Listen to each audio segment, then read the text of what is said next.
Hi, I'm Phil Hall for What Digital Camera, and I'm here with James Bansfield from Nikon UK to talk us through the new Nikon D800. So James, can you just run us through the top specs? Yeah, well this is our latest DSLR, the second one of the year. It's the D800. There will be two versions of this camera, the D800 and the D800E. The D800E is to appeal to a slightly different audience. But let me first take you through the big specifications we have here. The first thing about this camera is its incredible resolution, 36.3 million pixels. Has an ISO range of 50 at its lowest equivalents to 25,600 ISO. So the D800 also incorporates the same 3.2-inch screen on the back of the camera that we saw in the D4. Now this screen is beautiful in terms of its color rendition. It also has a sensor that will adjust automatically depending upon the lighting conditions. The D800 is also Nikon's first DSLR to incorporate USB 3. It incorporates this fast data transfer so that you can get these large file sizes that we see from this amazing sensor transferred to a laptop very quickly or desktop. It also incorporates similar video functions that we saw in the D4. So on the side here we also have microphone in, headphone out, and a clean HDMI feed. The camera also incorporates the same 51-point focusing system that we saw in the D4, the Multicam 3500 FX. This allows you to focus in -2 EV, which is the equivalent of around moonlight, and it also allows you to use 2 or 1.7 times converters with lenses like our 600mm f4, for instance, or the 2 to 400. What was really great about the D800 is how many of the features that we see in our flagship model being incorporated into this DSLR as well. So it's not just about the resolution. If I move the camera around to the side, we can also show you the dual card slots. So the D800 incorporates not only CF, which is UDMA 7 compatible, but also SD. We've made it compatible with the very latest standards in compact flash and SD, so that you're really getting the full benefit of those fast transfer speeds that are available. We also have this new grip here, which is the MB-D12. This actually attaches to the bottom of the camera and gives you your portrait function shooting as well. Now, these functions almost mirror identically when you're using the camera in landscape mode.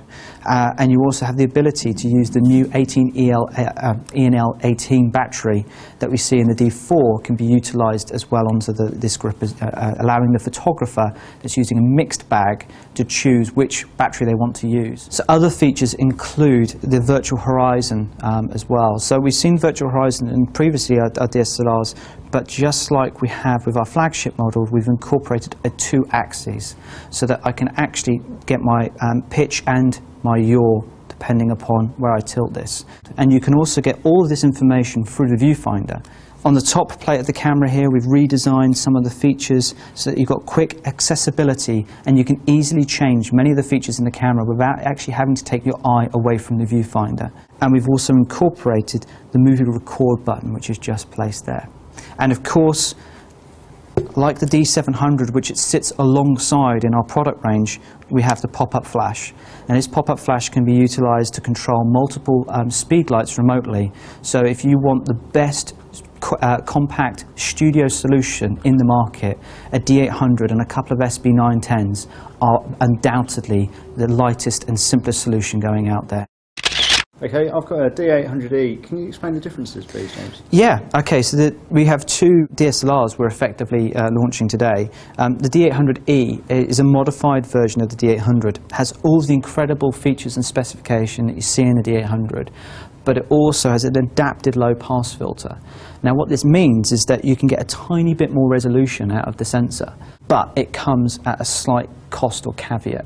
Medium format photographers that have utilized medium format backs for years have known that often they'll have to use a Mari control or software just to control false color that can occur when you get frequencies of texture or clothing within a fabric, for instance. This is because medium format backs often don't use an anti-aliasing filter in their low pass setup.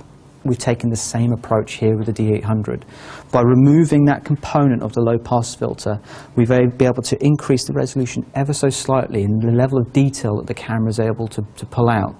But there's a possibility you might get false color. So it's designed specifically and with the photographer that's probably coming from a medium format background in mind. Yeah. So can you create these effects in sort of software like NX2? Yes, you can. And NX2 has a feature there which you can turn on and off, and that will actually try and remove this phenomenon.